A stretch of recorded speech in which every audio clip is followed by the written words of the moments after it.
নমস্কার আমার প্রিয় শ্রোতা বন্ধুরা, চলে এলাম আবার একটা নতুন ভয়ের গল্পের সাথে আজকের এই এপিসোডে।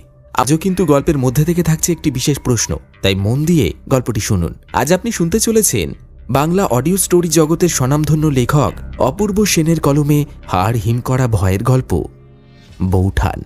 গল্প পাঠে এবং বিশেষ কয়েকটি পুরুষ চরিত্রে বরাবরের মতো থাকছি আমি সুদর্শন। আজ আমার সঙ্গে নারী কণ্ঠে থাকছে সুপমা এবং সঙ্গীতা, শিশু কণ্ঠে অনিকেত। শুরু হচ্ছে অপূর্ব সেনের কলমে বৌঠান।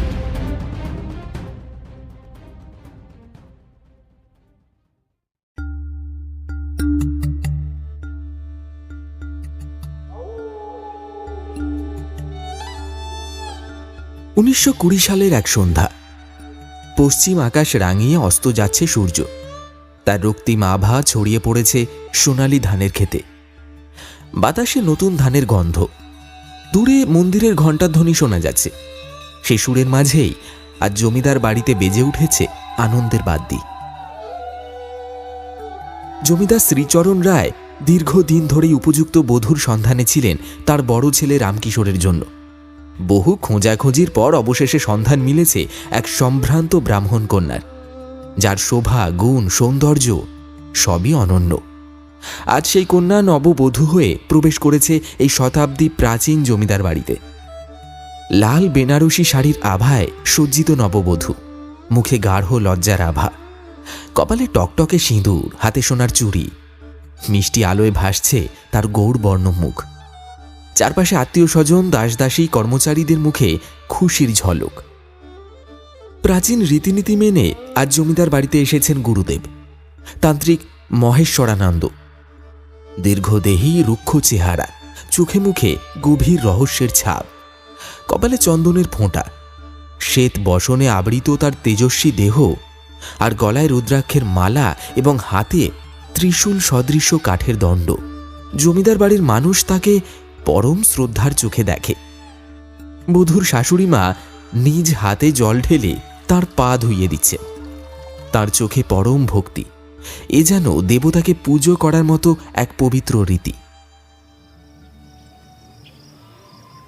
গুরুদেব, আজ আমাদের ঘর আলো করে নতুন লক্ষ্মী এলো।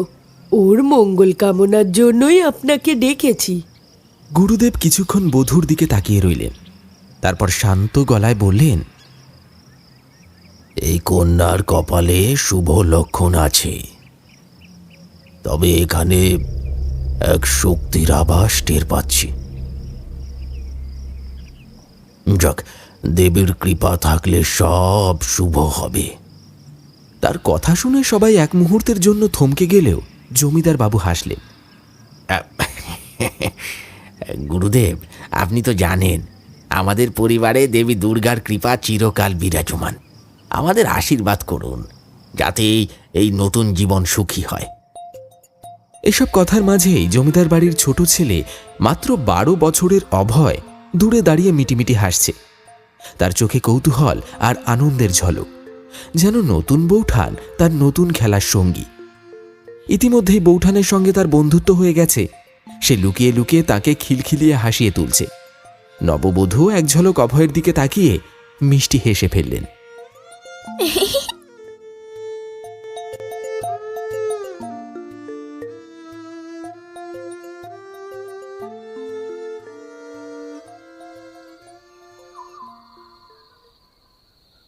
রাত গভীর হয়ে এসেছে। জমিদার বাড়ির প্রাচীন দালানের অলিন্দে টিমটিমে প্রদীপের আলো, আর মাঝে মাঝে মৃদু বাতাসে সেই শিখার কেঁপে ওঠা। রাতের নীরবতার মাঝে কখনো দূর থেকে ভেসে আসছে পেঁচার ডাক, কখনো বা বাতাসের সাথে মিশে আসছে পাতা ঝরে পড়ার মৃদু শব্দ। এই নিঃশব্দ রাতের বুকে আজ জমিদার বাড়ির এক নির্দিষ্ট ঘরে চলছে এক অন্যরকম দৃশ্য। বড় বালিশের গায়ে হেলান দিয়ে বসে আছে রামকিশোর, তার পাশে নববধূ। পরনে হালকা শাড়ি, অলংকার খুলে রাখা হয়েছে। কেবল সিঁথির সিঁদুরটুকু যেন এখনও তার নতুন জীবনের চিহ্ন হয়ে জ্বলজ্বল করছে। অপর পাশে অভয়, বালিশে আধশোয়া হয়ে ছোট হাত দুটো নববধূর কোলে রেখে যেন নিজের অবস্থান স্থির করতে চাইছে। না দাদা, আজ আমি বৌঠানের সাথেই থাকবো। অভয়ের কণ্ঠে ছিল অদম্য জেদ। রামকিশোর একটু বিরক্ত হয়েই বলল, অভয়, তুমি কি জানো না বড়রা বিয়ের পর একসঙ্গে থাকে? তোমার এখন নিজের ঘরে গিয়ে ঘুমানো উচিত। তাতে কি হয়েছে? আমি তো আর বৌঠানের সাথে সারা জীবন থাকবো না। আজ শুধু গল্প শুনবো। দয়া করে আমায় তাড়িয়ে দিও না দাদা। নববধূ মৃদু হেসে বলল, থাক না ও আজ আমার কাছে। আমিও তো একদম নতুন এখানে। অভয় থাকলে আমারও ভালো লাগবে। রামকিশোর খানিকক্ষণ স্ত্রীর মুখের দিকে তাকিয়ে রইল, তারপর হাল ছেড়ে দিয়ে বলল, আচ্ছা ঠিক আছে, আজ থাকো, কিন্তু খুব বেশি দুষ্টুমি করো না। কি মজা! অভয় আনন্দে হাততালি দিয়ে বৌঠানের কোলে মাথা গুঁজে দিল। নববধূর চোখের কোণে একটা অদ্ভুত আবেগের ছায়া নেমে এলো। সে অভয়ের ঘন কালো চুলে হাত বোলাতে বোলাতে যেন সময়ের গহ্বরে হারিয়ে যেতে লাগলো। এই ছোট্ট শিশুর মাঝে সে যেন খুঁজে পেল তার শৈশবের হারিয়ে যাওয়া সঙ্গীকে, তার নিজের ভাই, যে ছিল একেবারে অভয়ের মতো, ওর মতোই চঞ্চল, হাসি খুশি আর বায়নাবাজ। কিন্তু সেই ভাই আর নেই। ভয়ানক এক জ্বরে ছটফট করতে করতে একদিন চির বিদায় নিয়েছিল তার ছোট্ট শৈশব সঙ্গী। নববধূর বুকের মধ্যে হাহাকার করে উঠল। অভয়কে আঁকড়ে ধরল সে, যেন হারিয়ে যাওয়া ভাইকে আবার ফিরে পেয়েছে। এক অজানা বেদনা মিশ্রিত ভালোবাসায় সে কপালে চুমু খেল অভয়ের। বৌঠান, তুমি কাঁদছো? নববধূ হেসে মাথা নাড়িয়ে বলল, না না, আমি খুব আনন্দে আছি রে। তাহলে আজ আমায় একটা ভূতের গল্প বলো।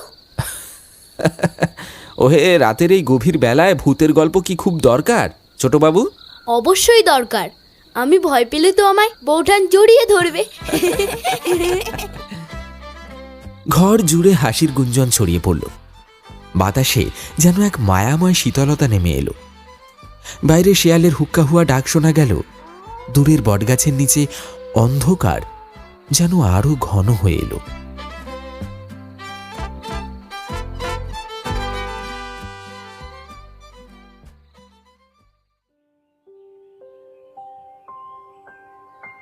নতুন বউ যেন এক আশীর্বাদের বাতাস হয়ে এসেছে এই জমিদার বাড়িতে। তার কোমল স্বভাব, মিষ্টি হাসি আর সকলের প্রতি বিনম্র ব্যবহার দেখে গোটা গ্রাম আজ তার প্রশংসায় পঞ্চমুখ। পাশের গ্রাম থেকেও লোকজন আসে শুধু এক ঝলক তাকে দেখবে বলে। দাসী বাঁধিরাও তার আদর আপ্যায়নে মুগ্ধ, যেন গৃহদেবীর মতোই ভালোবাসতে শুরু করেছে তাকে। কিন্তু এর মাঝেও একজনের চোখে সে বিশেষভাবে গৃহীত হয়নি, রামকিশোরের মা। তার কাছে নতুন বউয়ের এই একটি দোষই যেন সবকিছু ম্লান করে দিয়েছে। সে রীতিমতো বেঁটে। তার সুদর্শন দীর্ঘকায় ছেলের জন্য তিনি স্বপ্ন দেখেছিলেন এক রাজরানীর মতো উচ্চতা আর গৌরবর্ণা অভিজাতের কোনো কন্যা আসবে। অথচ এই বউটি ছেলেকে ভালোবেসেছে, সংসারের কাজ জানে, নম্র স্বভাবের, সবকিছুই ঠিক আছে, কিন্তু উচ্চতাটা এত কম কেন? এই সামান্য বিষয় নিয়েই যেন তিনি কিছুতেই খুশি হতে পারছেন না। অবশ্য জমিদার শ্রীচরণ রায়ের সামনে সে কিছু বলতে পারেননি। দ্বিতীয় স্ত্রী হয়েও তিনি জমিদারের গভীর ভালোবাসা পেয়েছেন, আর সেই ভালোবাসার শাসনে চুপ করে থাকতে বাধ্য হয়েছেন।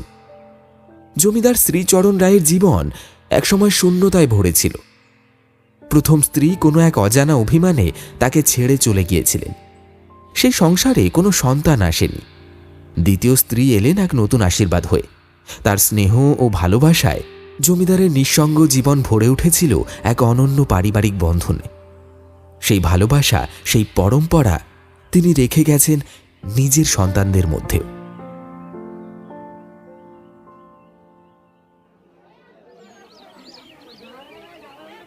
সকালবেলা জমিদার বাড়ির উঠোনে কর্মচাঞ্চল্য, চাকর বাকরদের হাঁক ডাক আর রান্নাঘর থেকে গরম ভাপ ওঠা খিচুড়ির গন্ধ। গোয়াল ঘর থেকে গরুর ডাক, সব মিলিয়ে জমিদার বাড়ির প্রতিদিনের চেনা ব্যস্ততা। কিন্তু আজ এই চেনা ছন্দে একটু ব্যতিক্রম ঘটল। নতুন বউ চাকরদের কাজের মাঝে হঠাৎই ঢুকে পড়ল। সে তো এক অভিজাত ঘরের মেয়ে, বাড়ির কাজের লোকেদের সঙ্গে তেমন কিছু করার প্রয়োজন হয়নি কখনো, কিন্তু আজ সকালে সে এগিয়ে এলো। বাড়ির এক বিশেষ কাজে হাত লাগাতে। কেউ একজন বলেছিল দুধ ছেঁকে রাখতে হবে ঠান্ডা হওয়ার জন্য, কিন্তু সে ভুল করে ফুটন্ত দুধ সরিয়ে না রেখে উল্টো চুলোর উপর রেখে দিল। কিছুক্ষণ পর দুধ উতলে উঠল, চুলো ভিজে গেল এবং সেই ধোঁয়া দেখে জমিদার গিন্নি ছুটে এলেন। ও মা গো, কি সর্বনাশ করলে! চারিদিকে মুহূর্তের মধ্যেই নিস্তব্ধতা নেমে এলো। জমিদার গিন্নির চোখ রাগে জ্বলছে। চাকর বাকরেরা থমথমে মুখে দাঁড়িয়ে রইল। বৌমা, তোমার কি কিছু বোধ বুদ্ধি নেই? এসব কাজ কি তোমার করার কথা? বাড়ির কাজের লোক আছে কেন? নতুন বউ মাথা নিচু করে দাঁড়িয়ে রইল, মুখে কথা নেই। শরীরটা কেমন যেন কেঁপে উঠল লজ্জায় আর ভয় মিশিয়ে। আমি তো ভালো করতে চেয়েছিলাম মা। ভালো করতে চেয়েছিলে? এইভাবে বাড়ি জ্বালিয়ে দেবে নাকি? এই জমিদার বাড়ির বউ হয়ে কি এইভাবে কাজ করা সাজে? কোনো উত্তর নেই। চোখের কোণে জল চিকচিক করছে। মুহূর্তের মধ্যেই সেই জল গড়িয়ে পড়ল গাল বেয়ে। সে আঁচলে মুখ ঢেকে ছুটে গেল নিজের ঘরে। দরজা বন্ধ হওয়ার সঙ্গে সঙ্গে বাইরে উঠোনে দাঁড়িয়ে থাকা অভয় ছুটে এলো। বৌঠান বৌঠান, দরজা খোলো। সে বারবার দরজায় ধাক্কা দিতে লাগলো। তুমি কাঁদছো? মা কি বেশি বকেছে? কোনো উত্তর নেই। বৌঠান, দরজা খোলো, আমি কষ্ট পাচ্ছি। অভয়ের গলায় শিশু সুলভ আরতি ফুটে উঠল, কিন্তু ঘরের ভেতর থেকে শুধু নিস্তব্ধতা, শুধুই একটা চাপা কান্নার শব্দ। অভয় বারবার দরজায় ধাক্কা দিলেও ভেতর থেকে কোনো সাড়া আসেনি। নতুন বউ আঁচলে মুখ লুকিয়ে নিশ্চুপ হয়ে বসেছিল। অভয়ের মন আরো ব্যাকুল হয়ে উঠল। সে আরো কিছুক্ষণ দরজার বাইরে দাঁড়িয়ে রইল, কিন্তু ভেতর থেকে কোনো উত্তর এলো না। হতাশ হয়ে একসময় সে ধীরে ধীরে পা টেনে উঠোনের দিকে চলে গেল। ঠিক সেই মুহূর্তে বাড়ির ফটকের বাইরে থেকে শঙ্খের শব্দ ভেসে এলো। ভারী কাঠের ফটক খুলে গেল ধীরে ধীরে। বাড়ির চাকর বাকরেরা একপাশে সরে দাঁড়ালো। প্রবেশ করলেন তান্ত্রিক মহেশ্বরানন্দ। মাথায় ছিল জটা বাঁধা চুল, গলায় রুদ্রাক্ষের মালা, কপালে চন্দনের ফোঁটা। তার প্রবল ব্যক্তিত্ব, তীক্ষ্ণ চাহনি দেখে কেউ সহজে তার সামনে দাঁড়াতে সাহস পায় না। জমিদার গিন্নি সসম্মানে এগিয়ে এলেন, হাঁটু গেড়ে প্রণাম করলেন তার সামনে। আর দাসীরা ছুটে এসে পিতলের লোটায় জল নিয়ে তান্ত্রিকের পা ধুইয়ে দিল। সেই জল দিয়ে জমিদার গিন্নি নিজের মাথা ছুঁয়ে প্রণাম করলেন। গুরুদেব, এই সময় আপনি আমার বাড়িতে পদার্পণ করলেন, আমরা কৃতজ্ঞ। তান্ত্রিক ধীর কণ্ঠে বললেন, এটি শুভক্ষণ মা। নববধূর আগমনের পর চৈত্র সংক্রান্তি আসছে। এবার তোমাদের বাড়িতে মহামঙ্গল হবে। আমার পরামর্শ, গম্ভীরা উৎসবের আয়োজন করা হোক। এতে গোটা গ্রামের মঙ্গল হবে। জমিদার বাড়ির ভবিষ্যৎ আরো শুভ হবে। জমিদার গিন্নি বিনীতভাবে মাথা ঝুঁকিয়ে বললেন, আপনার বাক্যই আমাদের পথ প্রদর্শক। আমি জমিদার মশাইয়ের সাথে কথা বলবো, নিশ্চয়ই তিনি উৎসবের আয়োজন করবেন। ঘরের ভেতর থেকে অভয়ের বৌঠান সমস্ত কথা শুনতে পাচ্ছিল। গম্ভীরা উৎসব। তার বাপের বাড়িতেও এই উৎসব হতো। সেও তখন কত ছোট ছিল। গম্ভীরার ঢাক বাজলে আনন্দে লাফিয়ে উঠত সে আর তার ভাই। সেই ভাই যে আজ আর নেই। এইসব স্মৃতির ভিড়ে তার বুকের ভেতরটা কেমন যেন হাহাকার করে ওঠে। কিন্তু এক মুহূর্ত পরেই সে শুনতে পেল ভারী চরণধ্বনি। তান্ত্রিক বাড়ি থেকে বেরিয়ে যাচ্ছে। তান্ত্রিক চলে যাওয়ার কিছুক্ষণ পর অভয় এখনো দাঁড়িয়েছিল উঠোনে, কিন্তু ঠিক তখনই তার মা গর্জে উঠলেন, এই অভয়, এতক্ষণ ধরে এখানে দাঁড়িয়ে আছিস কেন? এখনো স্নান করিসনি? তোকে পাঠশালায় যেতে হবে তো। যা বলছি, স্নান করে নিয়ে গিয়ে। পড়াশোনা শিখবি না, সারাদিন শুধু বৌঠান বৌঠান করছিস। মায়ের ধমকে অভয়ের মুখটা কাঁচু মাচু হয়ে গেল। তার বুকের ভেতরটা মোচড় দিয়ে উঠল। সে ধীরে ধীরে পা টেনে বাড়ির পুকুর ঘাটের দিকে রওনা দিল। কিন্তু বারবার পেছন ফিরে বৌঠানের বন্ধ দরজাটার দিকে তাকাচ্ছিল। তার ছোট্ট মন বুঝতে পারছিল না যে সে যেন আজ প্রথমবারের মতো সত্যিকারের দুঃখ অনুভব করল।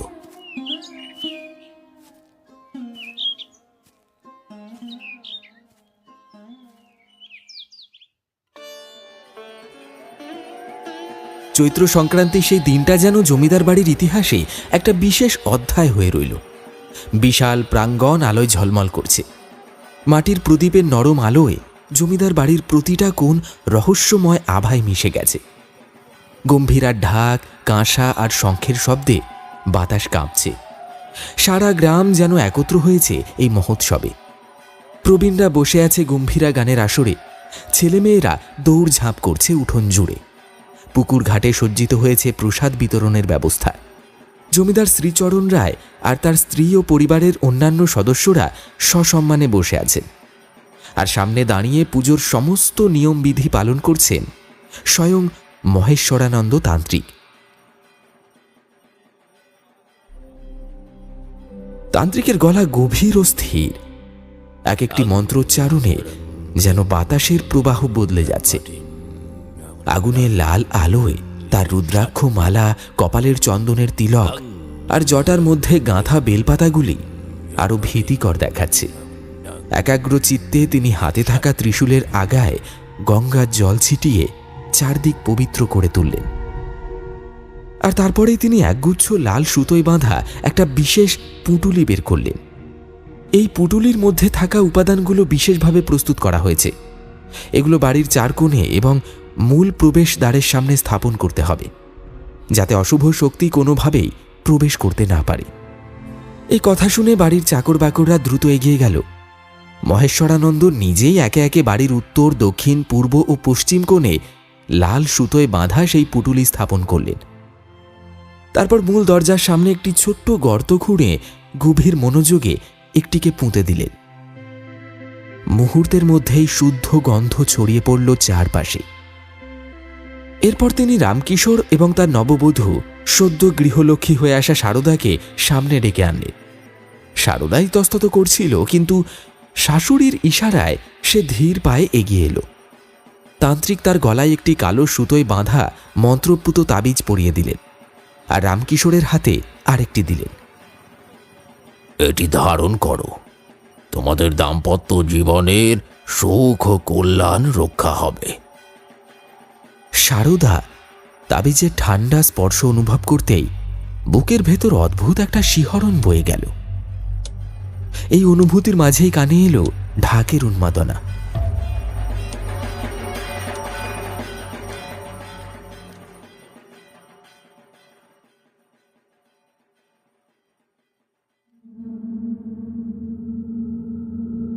মাসখানেক ঘুরতে না ঘুরতেই জমিদার বাড়িতে যে এমন একটা ব্যাপার ঘটে যাবে সেটা কেউ কল্পনাও করতে পারেনি।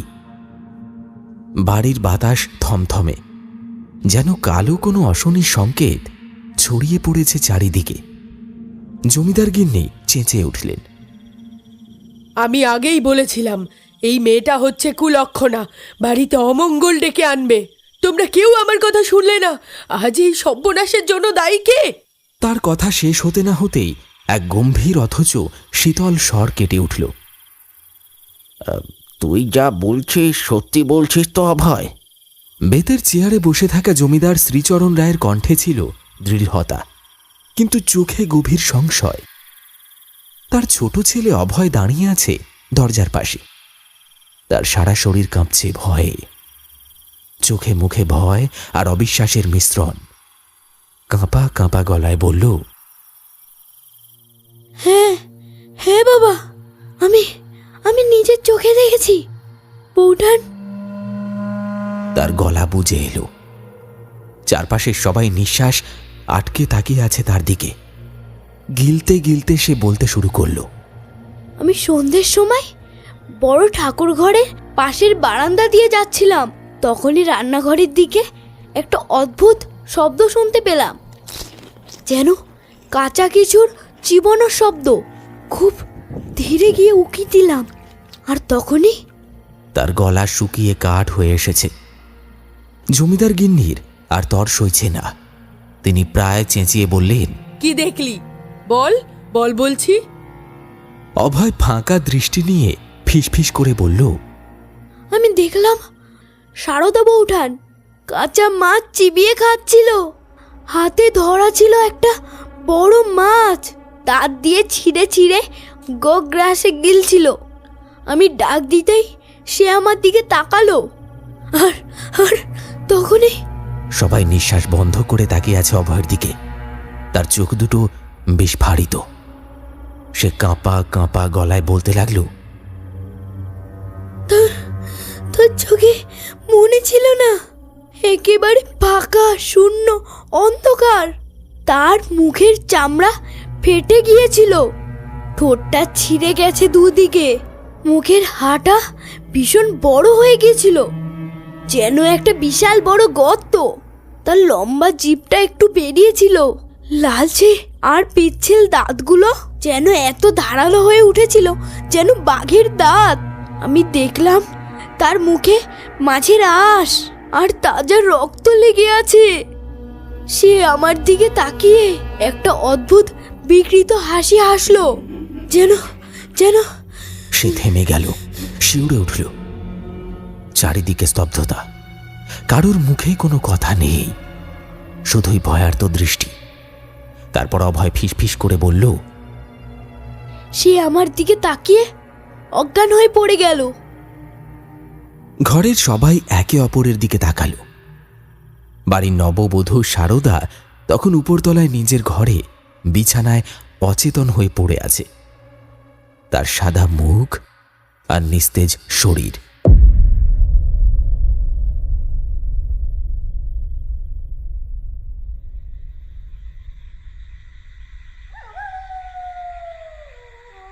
সারা দিনের সকল ঘটনার পর অবশেষে রাত নেমেছে জমিদার বাড়ির আকাশে।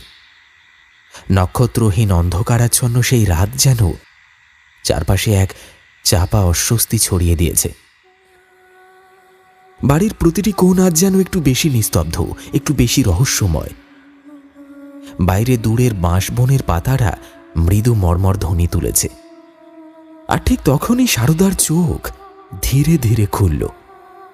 কাঁপা কাঁপা হাত উঠিয়ে মাথায় ঠেকালো সে। তীব্র যন্ত্রণা যেন কপাল ফেটে বেরিয়ে আসতে চাইছে। ঠোঁট শুকিয়ে কাঠ হয়ে গেছে, গলাটা যেন ভেতর থেকে চেপে ধরা। ঘরের আবছা আলোয় সে ধীরে ধীরে চারপাশের চেনা পরিবেশটা বুঝতে পারল। একপাশে রামকিশোর পায়চারি করছে, আর মেঝের কাছে গুটিসুটি মেরে বসে আছে ছোট দেওর অভয়। রামকিশোর সারদার দিকে তাকিয়ে ছুটে এলেন। সারদা, তুমি ঠিক আছো? আরে কি হয়েছিল তোমার? সারদা কিছুক্ষণ ফ্যাল করে তাকিয়ে রইল, যেন সে বুঝতেই পারছে না কোথায় আছে। ক্ষীণ কণ্ঠে বলল, আমি তো রান্নাঘরে গিয়েছিলাম। আজ নিজের হাতে মাছ রান্না করব ভেবেছিলাম, কিন্তু সে চোখ বন্ধ করল, যেন কিছু একটা মনে করার চেষ্টা করছে। গভীরভাবে নিঃশ্বাস নিল, তারপর ধীরে ধীরে বলল, কিন্তু তারপর আর কিছু মনে নেই আমার। সব যেন ঝাপসা হয়ে গেল। আমি শুধু একটা অদ্ভুত শীতল অনুভূতি টের পেলাম, যেন কেউ পেছন থেকে ফিসফিস করে কিছু বলছে। তারপর আর কিছু মনে নেই।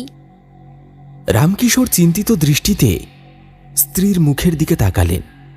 তার চোখে সন্দেহ, উদ্বেগ আর কিছুটা অজানা আতঙ্ক খেলা করছে। ঠিক তখনই সারদার চোখ পড়ল অভয়ের দিকে। ছেলেটা পায়ের কাছে বসে থাকলেও যেন তার শরীরটা কেমন শক্ত হয়ে আছে। গভীর আতঙ্ক মিশ্রিত দৃষ্টিতে সে তাকিয়ে আছে সারদার দিকে। তার ছোট্ট হাতের আঙুল মুঠো হয়ে এসেছে। অভয়, এদিকে আয়। কি হয়েছে তোর? তুই এত ভয় পাচ্ছিস কেন? কিন্তু সারদার কণ্ঠস্বর শুনতেই অভয় যেন আরো বেশি কুঁকড়ে গেল, যেন সে চেঁচিয়ে কিছু বলতে চায়, কিন্তু গলায় স্বর আটকে গেছে। তারপর আচমকাই সে উঠে দাঁড়ালো, বড় দাদার পেছনে একবার উঁকি দিল, তারপর যেন বিদ্যুৎ বেগে দরজার দিকে ছুটল। অভয়!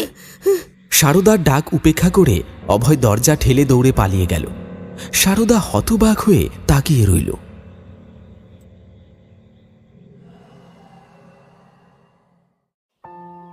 পরদিন ভোরের প্রথম আলো ফুটতেই সারদা যেন একটা নতুন মানুষ। আগের রাতের বিভীষিকা তার মনে বিন্দুমাত্র রেখাপাত করেনি। সে আগের মতোই হাসছে, গল্প করছে, রান্নাঘরে গিয়ে কাজ করছে, বাড়ির বউদের সঙ্গে কথাবার্তা বলছে, যেন কিছুই ঘটেনি। জমিদার বাড়ির প্রতিটি মানুষ তার এই আচরণ দেখে বিস্মিত। কেউ কেউ ভাবছে হয়তো কালকের ঘটনাটা আসলেই একটা বিভ্রম ছিল, হয়তো অভয় ভুল কিছু দেখেছিল। কিন্তু সন্দেহের কাঁটা একেবারে সরিয়ে ফেলতে পারল না কেউ। সকালের কাজকর্ম চলছিল স্বাভাবিকভাবে। এমন সময় জমিদার শ্রীচরণবাবু বাড়ির উঠোনে এসে গম্ভীর স্বরে সকলকে প্রশ্ন করলেন, এই অভয়কে কেউ দেখেছিস? প্রথমে সবাই একে অপরের দিকে তাকাল, যেন কিছু বুঝেই উঠতে পারছে না। বাড়ির বিভিন্ন কাজে সকলে এতটাই ব্যস্ত ছিল যে অভয়ের কথা কেউ খেয়ালই করল না। কিন্তু সারদার বুকটা ধক করে উঠল। সে চারপাশে তাকিয়ে খুঁজতে লাগলো, কিন্তু কোথাও অভয় নেই। প্রথমে বিষয়টা খুব একটা গুরুত্ব পায়নি। ভাবা হলো হয়তো ছেলেটা কোথাও খেলতে গেছে বা কারোর সঙ্গে গল্প করছে। কিন্তু সময় গড়িয়ে যখন দুপুর হলো, তখনও অভয়ের দেখা নেই। ধীরে ধীরে বাড়ির লোকেদের মুখে চিন্তার রেখা ফুটে উঠল। রামকিশোর আর কয়েকজন বাড়ির আশপাশে খোঁজ নিয়ে এলো, কিন্তু কেউ ওকে দেখতে পায়নি। তখন থেকেই বাড়ির পরিবেশ আরো ভারী হয়ে উঠল। বাবা, ব্যাপারটা ভালো ঠেকছে না। অভয় কি এমনি হারিয়ে যেতে পারে নাকি? এদিকে সারদা ক্রমশ অস্থির হয়ে পড়ল। অভয় এই বাড়িতে তার একমাত্র সঙ্গী, যার সঙ্গে সে এক গভীর আত্মিক টান অনুভব করত।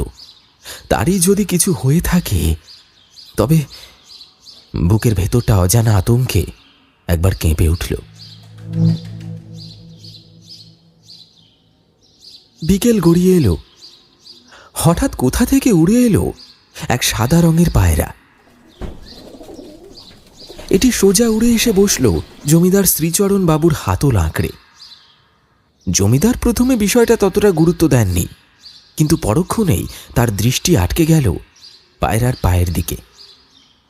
সেখানে একটি ছোট্ট চিরকুট বাঁধা। তিনি দ্রুত চিরকুটটি খুললেন। তার কপালে ভাঁজ পড়ল, মুখ গম্ভীর হয়ে গেল। ধীরে ধীরে সেটি পড়তে শুরু করলেন তিনি। চিঠিতে লেখা ছিল, আপনার পূর্বপুরুষের গুপ্তধনের সন্ধান আপনি ছাড়াও আরেকজন জানে, এবং সে হলো আমি। তবে আমি কে জানার চেষ্টা করার চেয়ে শ্রেয় সমস্ত গুপ্তধন একত্রিত করে একটি গরুর গাড়ি মারফত দক্ষিণের জঙ্গলে পৌঁছে দিন। আপনার ছোট ছেলে অভয় যথা সময় আপনার কাছে পৌঁছে যাবে। শ্রীচরণ বাবুর চোখ বিস্ময়ে বিস্ফারিত হল। চিঠির অক্ষরগুলো যেন চোখের সামনে নাচছে। বাবা, বাবা, কি হয়েছে? রামকিশোর উদ্বিগ্ন হয়ে জানতে চাইল। কোনো উত্তর না দিয়ে জমিদার ধীরে ধীরে চিঠিটি বাড়িয়ে দিলেন। রামকিশোর পড়তে শুরু করল, আর তার চোখও বিস্ময়ে বড় হয়ে গেল। গুপ্তধন? রামকিশোর ফিসফিস করে বলল, এ ব্যাপারে তো আমি কিছুই জানি না। শ্রীচরণ বাবু ধীরে ধীরে বললেন, আমি ঠিক সময় তোকে সব জানাবো ভেবেছিলাম, কিন্তু বিষয়টা এতটাই গোপন ছিল যে প্রকাশ করা বিপজ্জনক হতে পারত। এই আশঙ্কাটাই করেছিলাম, কেউ না কেউ হয়তো এই গুপ্তধনের কথা জেনে যাবে এবং ওটাকে হাতিয়ে নেওয়ার চেষ্টা করবে। কিন্তু কে এই চিঠির লেখক? অভয় কি আদৌ নিরাপদে আছে? গুপ্তধনের লোভে কে এত বড় চক্রান্ত করছে? বাড়ির সবাই উৎকণ্ঠায় প্রহর গুনতে লাগল, কিন্তু কেউ বুঝতে পারল না পরবর্তী মুহূর্তে কি ঘটতে চলেছে।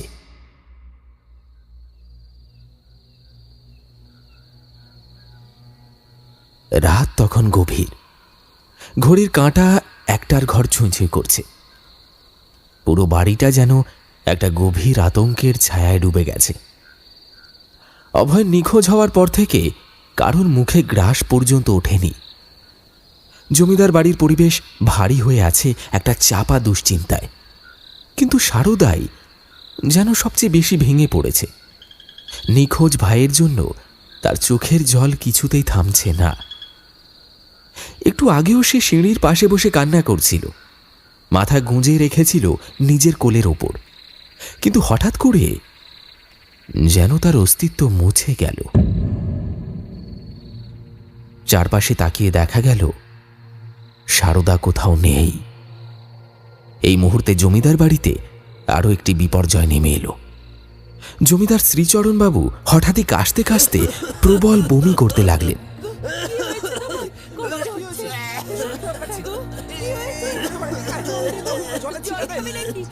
সারা শরীর কাঁপছে, চোখে মুখে অস্বাভাবিক ভয়, যেন কিছু একটা তাকে ধীরে ধীরে গ্রাস করছে। উপস্থিত সবাই হতবাক হয়ে গেল। শীঘ্রই গ্রামের বৈদ্য নিতাই চরণকে ডাকা হলো। বৈদ্য এসে নানান রকমের গাছের পাতা, শিকড় বাকড়, তেল তরকারি কিছুই বাদ দিল না। ঝাড়ফুঁক করলো, মন্ত্র পড়ল, কিন্তু কিছুতেই কাজ হলো না। জমিদারের দেহ ক্রমশ নিস্তেজ হয়ে পড়ছে। আর ঠিক সেই সময় একটা ভয়ঙ্কর ঘটনা ঘটল। হঠাৎ করেই বাড়ির বাতাস ভারী হয়ে উঠল। একটা অদ্ভুত পচা গন্ধ, যেন বহু দিনের পুরনো শবদেহের দুর্গন্ধ।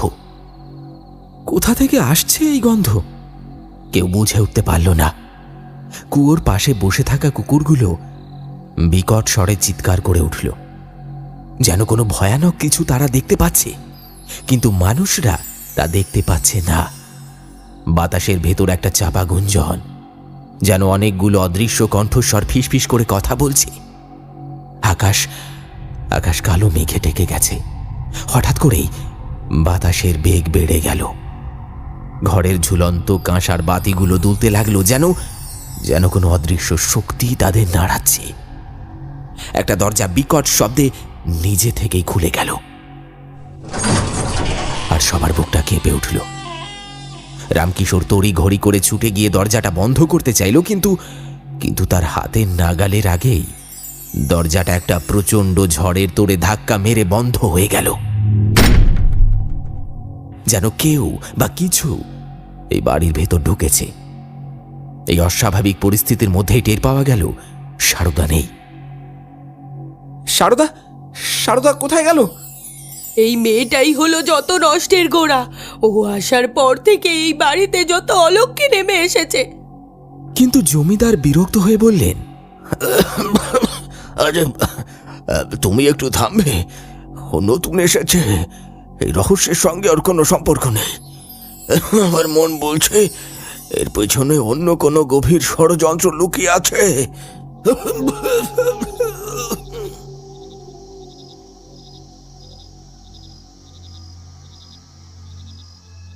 রাত তখন গভীর, চারিদিক নিস্তব্ধ। হঠাৎই দক্ষিণের জঙ্গল থেকে একটা বিকট চিৎকার প্রতিধ্বনিত হয়ে ছড়িয়ে পড়ল সারা গ্রামে। সেই আর্তনাদ যেন মাটির বুক কাঁপিয়ে দিল।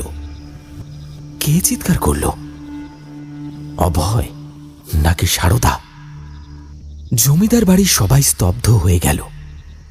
বাতাস ভারী হয়ে উঠল একটা চাপা আতঙ্কে।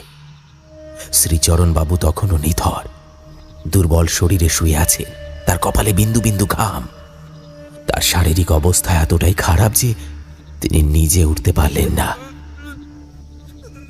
অগত্যা এক প্রহরীকে তার পাশে রেখে জমিদার গিন্নি রামকিশোর, কয়েকজন দাসদাসী ও 4-5 জন লেঠেল মশাল হাতে বেরিয়ে পড়ল।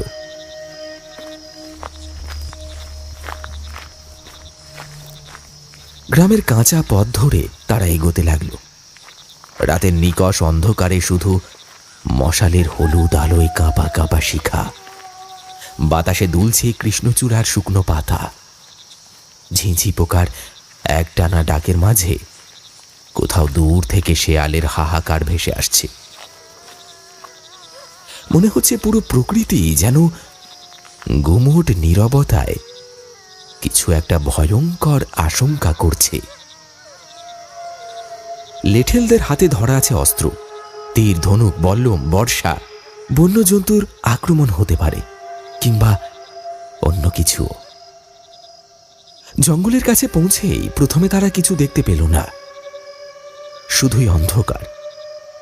কিন্তু কয়েক কদম এগোতেই হঠাৎ তারা দেখতে পেল ঘন জঙ্গলের গভীরে যেন কেউ একটা আগুন জ্বালিয়ে বসে আছে। একটি অগ্নিকুণ্ড দপদপ করে জ্বলছে, আর সেই আগুনের লালচে আলোয় মাঝে মাঝে যেন কিছু ছায়া নড়াচড়া করছে। কে আছে ওখানে? ধীরে ধীরে নিঃশব্দে দলটি সামনে এগিয়ে চলল। সকলের বুকের ভিতরটা ধুকপুক করছে। মশালের আলোয় দেখা গেল মাটিতে ছড়িয়ে আছে কিছু ভাঙাচোরা জিনিস, যেন কোনো রকমের কিছু তান্ত্রিক আচারের চিহ্ন। আগুনের চারপাশে ছড়িয়ে রয়েছে কিছু অদ্ভুত হাড়গোড়, কিছু লাল সাদা চিহ্ন, যেগুলো স্পষ্টতই মানুষের নয়। রামকিশোর ফিসফিস করে বলল, এগুলো এগুলো কি? এখানে এখানে কে আছে? তার কণ্ঠস্বর কাঁপছে। অগ্নিকুণ্ড থেকে খানিক দূরে দেখা গেল একটি পুরনো কুটির। অন্ধকারে ছায়াময় এক রহস্যময় কাঠামো। ঘরের ভেতর থেকে ভেসে আসছে মৃদু গুঞ্জন, এক অন্তহীন যন্ত্রণার শব্দ। রামকিশোর মুহূর্তে সতর্ক হয়ে উঠল। আশেপাশের সকলের দৃষ্টি তার দিকে। এক মুহূর্তের জন্য সকলে একে অপরের মুখের দিকে তাকাল, যেন নিশ্চিত হতে চাইছে এটা বাস্তব নাকি বিভ্রম। রামকিশোর সিদ্ধান্ত নিল, অপেক্ষা করে লাভ নেই, আমি আর লেঠেল গণেশ ওখানে গিয়ে দেখি, তোমরা এখানেই থাকো। বলেই সে এগিয়ে গেল। হাতে শক্ত করে ধরা মশাল, অন্য হাতে কোমরে বাঁধা অস্ত্র। কুটিরের দরজা হালকা ঠেলতেই কড়কড় শব্দে ফাঁক হয়ে গেল। ভিতরটা অন্ধকার, কিন্তু তার মধ্যেও দুই কোণে দুটি মশালের কম্পমান শিখা ঝলসে উঠছে। সেই আলোয় ধীরে ধীরে স্পষ্ট হয়ে উঠল ভিতরের শীতলতা আর গা ছমছমে পরিবেশ। সামনে কয়েক পা এগিয়ে যেতেই তারা দুজন থমকে দাঁড়ালো। শ্বাস বন্ধ হয়ে এলো ভয়। ঘরের এক পাশে ভয়ানক সূক্ষ্ম ও সুচালো কাঠের তৈরি একটা অদ্ভুত যন্ত্রে হাত পা ছড়িয়ে বেঁধে ঝুলছে একজন মানুষ। তার শরীরে ক্ষতচিহ্ন, ক্ষীণ নিঃশ্বাস চলছে, যেন মৃত্যুর প্রহর গুনছে। মশালের আলোয় স্পষ্ট হলো তার পরিচয়। সে আর কেউ নয়, তান্ত্রিক মহেশ্বরানন্দ। তার চোখ দুটো আধবোজা, চেহারা যেন এক বিভীষিকাময় যন্ত্রণা বহন করছে। কেউ যেন চাবুক দিয়ে মেরে তার শরীরের চামড়া জায়গায় জায়গায় তুলে নিয়েছে। রামকিশোর হতবাক হয়ে তাকিয়ে রইল। কিভাবে সম্ভব? এত শক্তিশালী এক তান্ত্রিক, যার মন্ত্রের ক্ষমতা আছে, সে এভাবে বন্দী হলো কিভাবে? কিন্তু এর চেয়েও বেশি ভয়ানক ছিল যন্ত্রের ঠিক নিচে পড়ে থাকা আরেকটি দেহ। রামকিশোরের চোখ স্থির হয়ে গেল। মাটিতে নিথর পড়ে আছে একটি শিশু, তার ছোট ভাই অভয়। পোশাক দেখে বুঝতে বাকি রইল না, জমিদার বাবু এক ঝড়ের রাতে এই জঙ্গল থেকেই কুড়িয়ে এনেছিলেন তাকে। নিজের রক্তের সম্পর্ক না হলেও পরিবারের সবার ভালোবাসার পরশে সে হয়ে উঠেছিল একান্ত আপন। অভয়, শুষ্ক কণ্ঠে ফিসফিস করে উঠল রামকিশোর। তার চোখে জল টলমল করছিল। কিন্তু তার চেয়েও বেশি চমক লাগলো অন্য একটা দৃশ্য দেখে। ওই ঝুলিয়ে রাখা তান্ত্রিকের উল্টো দিকে পিঠ ঘুরিয়ে বসে আছে একটি ছায়ামূর্তি। এলোমেলো চুল, স্থির দেহ, তার চারপাশে অন্ধকারের একটা অদ্ভুত কম্পন ছড়িয়ে পড়েছে, যেন সে মৃত নয় অথচ জীবিত নয়। তবে সবচেয়ে ভয়ঙ্কর ছিল সেই দুর্গন্ধ। পচা, উগ্র আর বিভৎস। রামকিশোর আর লেঠেল গণেশ দুজনেরই শ্বাস বন্ধ হয়ে এলো। তারা নাক চেপে ধরল। এই গন্ধ ঠিক যেন শত শত পচা মৃতদেহের মতো, যেন বহু অশুভ আত্মার উপস্থিতিতে আচ্ছন্ন হয়ে আছে কুটিরের পরিবেশ। রামকিশোর বুঝতে পারল এখানে কিছু একটা অস্বাভাবিক ঘটছে, কিছু একটা ভয়ানক। হঠাৎ করে সেই মহিলার ছায়ামূর্তি ধীরে ধীরে ঘাড় ঘোরাতে শুরু করল, কিন্তু সেটা স্বাভাবিক গতিতে নয়, বরং অস্বাভাবিকভাবে, যেন ঘাড়ের হাড় একসঙ্গে চূর্ণ হয়ে যাচ্ছে। কট কট একটা ভয়ানক কর্কশ আওয়াজে তার ঘাড়টা সম্পূর্ণ উল্টো দিকে ঘুরে গেল। তার ঠোঁটের কোণে জমে থাকা পচা রক্তের দাগের ওপর ফুটে উঠল একটা অশরীরী নিঃশব্দ হাসি। সেই হাসিতে কোনো কোমলতা নেই, কোনো মানবিক অভিব্যক্তি নেই। ঠোঁটের কিনারাগুলো যেন পচে কালচে হয়ে গেছে, এমনকি ঠোঁটের চামড়া ফেটে গেছে জায়গায় জায়গায়। হাসলেও তার দাঁত দেখা যাচ্ছিল না। মনে হচ্ছিল দাঁতগুলো হয়তো কালো অথবা গলে গিয়েছে। তার চোখের মণি দুটো কোথাও নেই, ফাঁকা অন্ধকার দুটো গহ্বরের মতো শূন্যে তাকিয়ে আছে। কোটরের ভেতর কালো শিরা উপশিরাগুলো ধকধক করছে, যেন তার চোখের ভেতরেও কিছু একটা নড়াচড়া হচ্ছে। মুখের চামড়ার রং নিস্তেজ আর হলুদে পরিণত হয়েছে। রক্তের কোনো প্রবাহ নেই, কিন্তু সেই বিবর্ণ চামড়ার নিচ থেকে স্পষ্ট দেখা যাচ্ছে কালো পচা শিরা, যেন সেই দেহে কোনো প্রাণ নেই, অথচ সে বেঁচে আছে। সেই বিকৃত মুখ। রামকিশোরের বুকের ভেতরটা ধপ করে উঠল।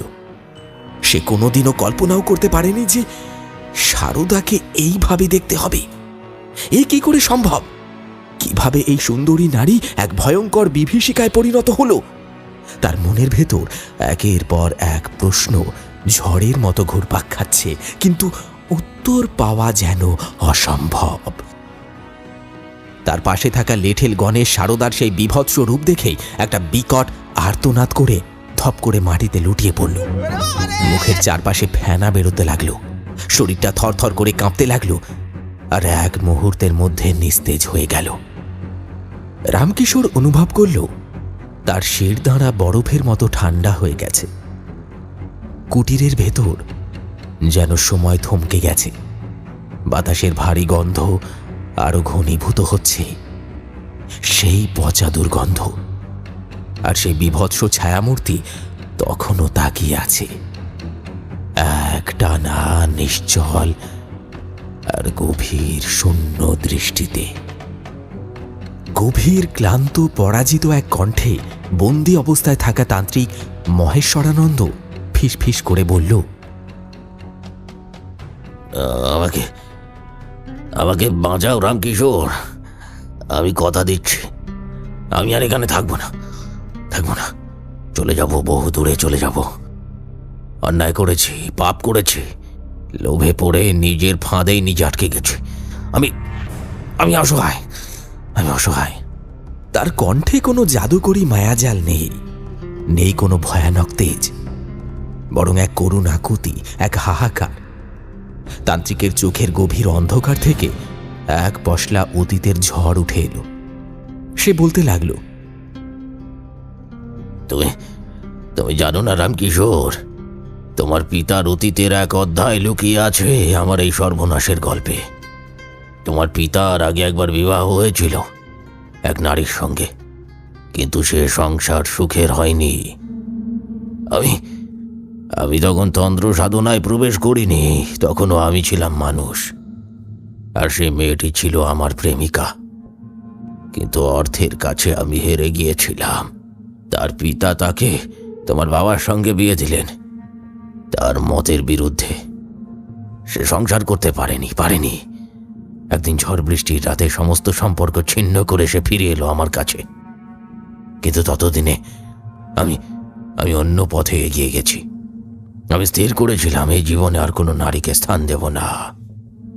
আমি তন্ত্র সাধনায় নিজেকে উৎসর্গ করেছি, কিন্তু কিন্তু পুরনো প্রেম ভোলা কি এত সহজ? তাকে আমি ফিরিয়ে দিলেও মন থেকে সরাতে পারিনি, আর তারপরে শুরু হলো এক অভিশপ্ত অধ্যায়।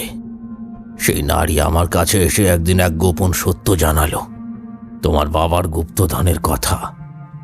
আমার ভেতরে দানব জেগে উঠল। শুধু লোভ নয়, প্রতিশোধের আগুনও জ্বলতে লাগলো আমার মধ্যে। আমি প্রতিজ্ঞা করলাম জমিদার শ্রীচরণ রায়কে ধ্বংস করব, তার সমস্ত ধনসম্পদ লুট করব, তার বংশকে ছারখার করে দেব। ধীরে ধীরে আমি তোমার পরিবারের প্রধান পুরোহিত এবং পরে ধর্মগুরু হয়ে গেলাম। সকলের বিশ্বাস অর্জন করলাম, আর তারপর একটা দীর্ঘশ্বাস ফেলে সে চোখ বন্ধ করল। তারপর কাঁপা কাঁপা কণ্ঠে বলে চলল, সেদিন চৈত্র সংক্রান্তির রাত, মৃতদেহের পোড়া হাড়ের গুঁড়ো, চুল, হাতের নখ, লাল সুতো, মন্ত্রপুত লোহার ফলা, এসব দিয়ে আমি তোর বাড়ির চারপাশে একটা ভয়ানক কালো জাদুর বাঁধন সৃষ্টি করলাম। জানিস তো কেন? যাতে ধীরে ধীরে তোর বাবার সুখ সমৃদ্ধি কমতে থাকে, পরিবারের সবাই অসুস্থ হয়ে পড়ে, নিঃশেষ হয়ে যায় তোদের বংশ।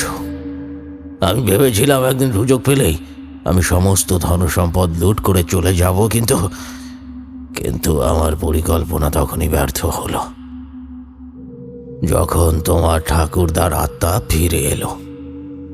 বজ্রাঘাতে মৃত্যু হয়েছিল তার, সে মুক্তি পায়নি, প্রেতে পরিণত হয়েছিল।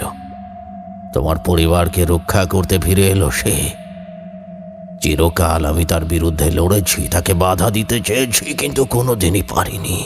সে আমার সমস্ত পরিকল্পনা ধূলিসাৎ করে দিয়েছে। আজও সে ফিরে এসেছে তোমার স্ত্রীর দেহে ভর করে। আজ সেই আমাকে এই দুর্দশায় ফেলেছে,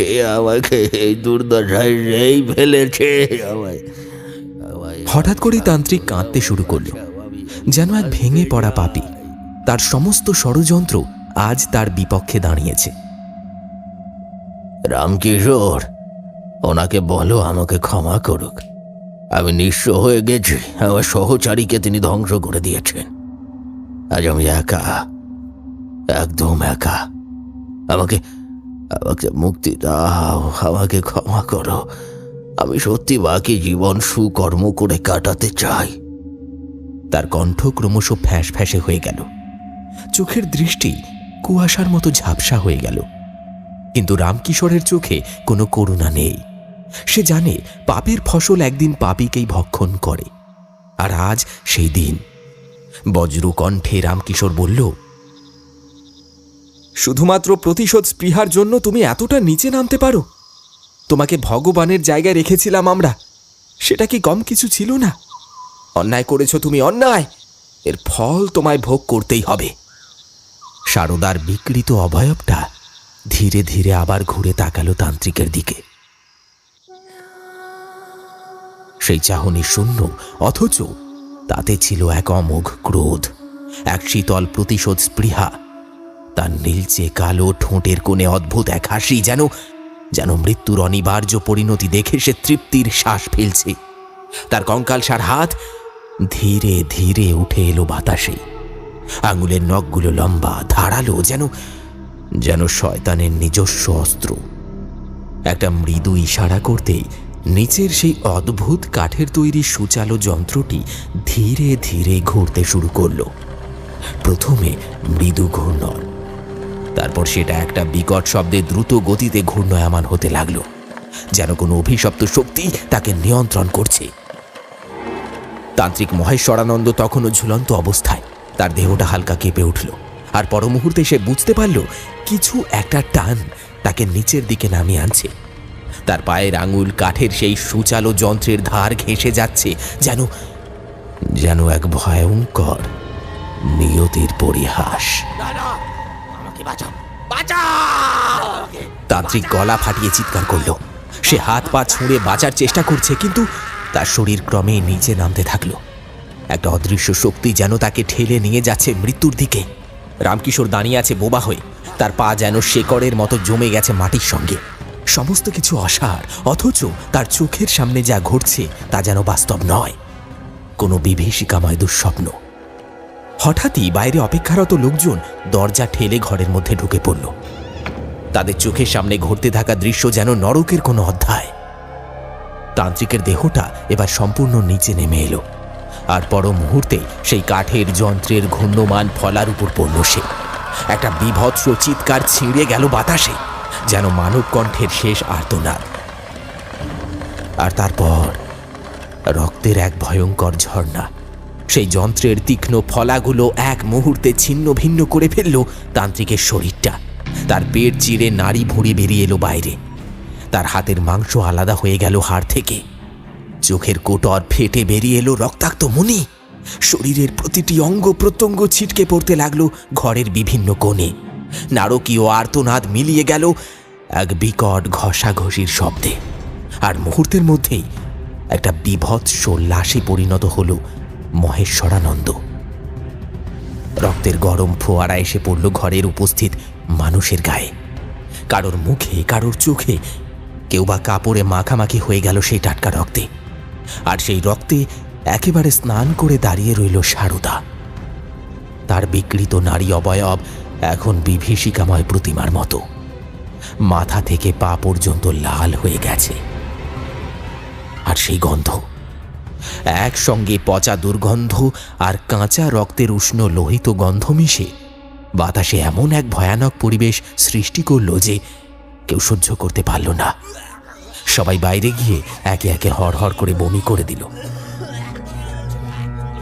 কিন্তু সেই বিভীষিকার মাঝেও ধীরে ধীরে বদলে যেতে লাগলো সারদা। তার বিকৃত দেহটা কাঁপতে লাগলো, যেন কোনো অভিশাপের অবসান হচ্ছে। চোখের শূন্য গহ্বর আবার পূর্ণ হলো। কালো হয়ে যাওয়া চামড়াটা আস্তে আস্তে আগের অবস্থায় ফিরল। তারপর সে ধপ করে মাটিতে লুটিয়ে পড়ল।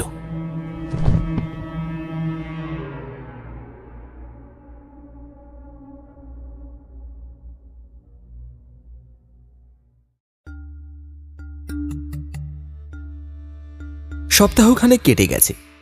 জমিদার বাড়িতে এখন আর কোনো অশুভ ছায়া নেই, নেই কোনো আতঙ্কের স্পর্শ। দীর্ঘদিনের অস্থিরতা, রোগ শোক সবই যেন মুছে গেছে কোনো এক অলৌকিক শক্তির প্রভাবে। তান্ত্রিক মহেশ্বরানন্দের অভিসন্ধি এবং তার অপকর্মের কথা আজ সকলেরই জানা। সে শুধু একজন প্রতারকই ছিল না, ছিল এক ভয়ঙ্কর লোভী, যে তন্ত্রমন্ত্রের আড়ালে কুৎসিত ষড়যন্ত্র বুনেছিল। কিন্তু তার শেষ পরিণতি হয়েছিল এমন যা কেউ কল্পনাও করতে পারেনি। সারদা এখন সম্পূর্ণ সুস্থ। অভয়ও আগের মতো প্রাণবন্ত, চঞ্চল। জমিদার বাড়ির উঠোনে এখন তাদের হাসি আর আনন্দ প্রতিধ্বনিত হয়। অভয়, অভয়, ওদিকে যাস না, আমাকে ধরতে পারে না। জমিদার শ্রীচরণ রায়েরও শারীরিক উন্নতি ঘটেছে। তার ক্লান্ত দেহে যেন নতুন প্রাণের সঞ্চার হয়েছে। এক গভীর আশ্বাসের ছায়া পড়েছে তার চেহারায়। তান্ত্রিকের পোঁতা অভিশপ্ত পুটুলিগুলো মাটি খুঁড়ে বের করা হয়েছে। সেগুলো গঙ্গার জলে বিসর্জন দেওয়া হয়েছে সমস্ত শুদ্ধিকরণ করার পরেই। এখন জমিদার বাড়ির চারপাশে কোনো কালো ছায়া নেই, নেই কোনো ভয়ানক অভিশাপ। তবে একটা রহস্যময় ব্যাপার এখনও সবারই জানা, জমিদার বাড়ির গুপ্তধনের অস্তিত্ব। কিন্তু আশ্চর্যের বিষয়, কোনো ডাকাত, কোনো লোভী মানুষ বা আশেপাশের অন্য কোনো জমিদার সেই গুপ্তধনের প্রতি আকৃষ্ট হওয়ার সাহস দেখায়নি। কারণ সবাই জানে সেই গুপ্তধনের পাহারায় স্বয়ং এক অতৃপ্ত আত্মা আছে। জমিদার বাড়ির অন্দরমহলে এক বিশাল দেওয়ালে ঝুলে আছে সে অতৃপ্ত আত্মার এক প্রকাণ্ড ছবি। সে আর কেউ নয়, সে রামকিশোরের ঠাকুরদা। সেই ছবিতে এক কঠিন দৃষ্টির বৃদ্ধ, যার চোখের গভীরে রয়েছে এক অব্যক্ত শক্তি। অভয়ের বৌঠান সারদার মধ্যে দিয়ে একবার স্বয়ং এসেছিলেন তিনি। সময়ের প্রয়োজনে নিজের বংশধরদের রক্ষা করেছিলেন, এক ভয়াবহ বিপদ থেকে বাঁচিয়েছিলেন। আর এতেই বোঝা যায় রামকিশোরের ঠাকুরদার বিশেষ পছন্দ হয়েছে তার নাতবউ। সকলেই বলে সে একেবারে লক্ষ্মী বৌমা, যাকে দেখে ঠাকুরদা খুশি হয়েছেন।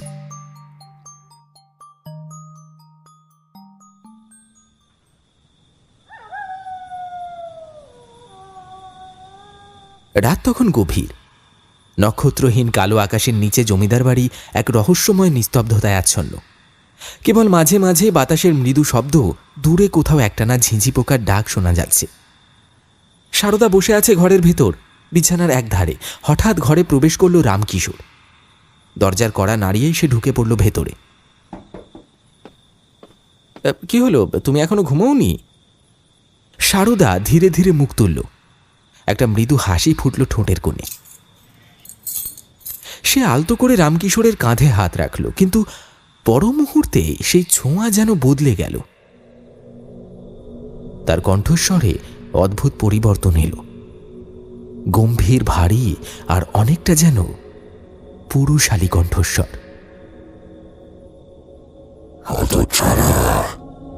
এখনো শুধরালি না। আমি জাগিয়ে রেখেছি তোর বউকে। যা যা যা, এবার নিজে হাতে করে ঘুম পাড়া যা। রামকিশোর হতভম্ব। হে কি, এই কণ্ঠস্বর, এই গম্ভীর হাসি, এ তো সারদার নয়। পরক্ষণেই ঘর জুড়ে প্রতিধ্বনিত হলো একটা রহস্যময় অট্টহাসি। সেই হাসি কাঁপিয়ে তুলল রাতের নিস্তব্ধতা।